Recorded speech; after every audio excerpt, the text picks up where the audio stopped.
Welcome back to my vlog! So, ayun nga guys, nagluluto akong ulam ko na corned beef. Ayan. Sabi ko, bitbiting ko kayo sa pagluto ko nito. Ayun siya guys. Star corned beef. Tikman natin kung masarap. Tikman natin kung masarap. Tapos yung kanin ko, isang kanin. Sana masarap. Hindi ko na siya piniplang guys kasi alam ko maalat na ito eh. Kakain na naman ang patay dito. Kami yung ulam natin for today's video guys. Walang iba. Sabi ko nagugutom na ako. Wala man akong ulam. Hindi sana ako kakain guys. Pero nagutom man ang person. Ay, sila niya naligo pa yan eh. Ko muna tapos sasangag ko dito yung kanin ko. Ayan yung kanin natin. Oh, sarap. Wala akong itlog kasi guys. Kasi ako nangingitlog. Charis, hindi ka talaga mangingitlog. Kasi hindi ka naman manok. Tao ka. Charis. Oh, sarap guys. So, ayan na guys. Luto na. Ayan. Ano po. Daming kanin. Hindi natin siya binuo guys. So, ang daming kanin. Masarap daw yung nakadikit eh. Timukin natin. Ay, wala tayong pambili. Sayang.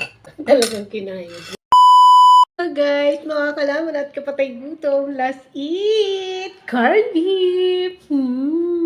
Parang nag-commercial lang yan. Kilig na kilig yan. So, ayan. Kain tayo mga kalaman at kapatay gutom at madlang people. So, what's up, mga kalaman at kapatay gutom, let's eat. Hindi mawawala ang Sprite. Charis, tubig lang yan guys. Ayan. Ang haba ng pa-intro natin, kumain na tayo. Sarap. Isang corned beef lang yan guys. Kunti lang pala. Natin kung masarap. Okay lang. Pero mas bet ko yung Argentina. Saka yung pure food. Hindi siya masyadong masarap.